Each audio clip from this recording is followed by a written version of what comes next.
السلام عليكم ورحمة الله وبركاته. النهاردة هعمل معاكم وصفة التومية بمقادير مظبوطة جدا إن شاء الله. هتضمن لكم نجاح الوصفة دي من أول مرة إن شاء الله تعتمدوها في مطبخكم. وده تمهيد عشان إن شاء الله هنزل لكم وصفة الشاورما. إن شاء الله يعني مقاديرها كلها متوفرة في البيت، مش هتغلبكم خالص، مقادير بسيطة وطريقة بسيطة ووصفة إن شاء الله مضمونة. اول حاجة عشان نعمل التومية محتاجين 1.5 معلقة كبار من النشا، تمام؟ يا اما المعالق المعيارية دي يا اما المعالق العادية، مش هنختلف خالص، وهو نفس المقدار. وبعدها هننزل ب1.5 كوباية مية، ده كله على البارد. الكسرول اللي احنا هنعمل فيه واللي هنحطه على النار 1 كوباية مية فترة عادية خالص، وهنقلب على البارد الأول لغاية ما نتأكد إنه النشا ده فك تماما، عشان لما نحطه على النار، لما نرفعه على النار ما يغلبناش يعني ويكلكع ويبوظ مننا. ودي طبعا أهم خطوة.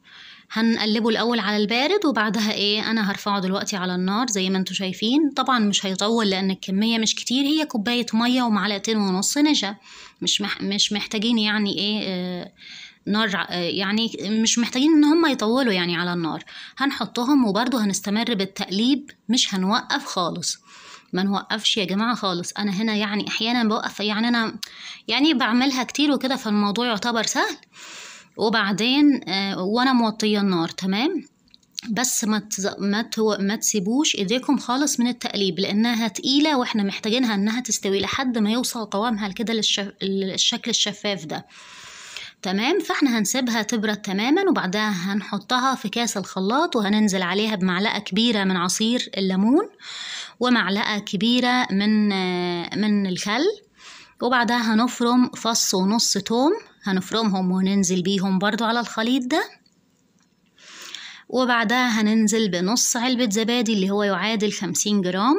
وبعدين انا حبيت يعني اعمل بقى نصحة واحط من فتحة الخلاط، لقيت الدنيا هتتبهدل والزيت بيتكب بره، لا فعلى فانا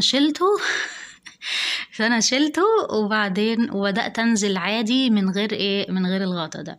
هننزل بالزيت سرسوب رفيع اللي هو 1/3 كوباية زيت، هننزل بيهم بالراحة، وهنبدأ نضرب الخلاط ونوقف براحتنا وننزل الجناب، ويعني الموضوع سهل خالص.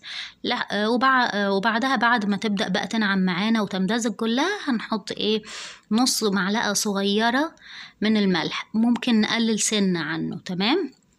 اللي هو 1/2 معلقة إلا شوية من الملح. وبعدها خلاص هنحرك كده الجناب عشان بس أتأكد إنها نعمت قوي، وهنصبها وهنحفظها، وهنبدأ نشتغل بيها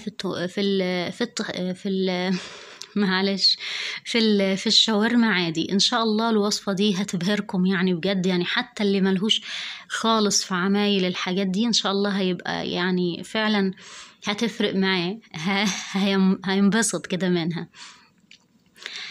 طبعا زي ما انتم شايفين القوام ناعم جدا جدا جدا قوي. ان شاء الله تعجبكم وان شاء الله تجربوها. السلام عليكم ورحمة الله وبركاته.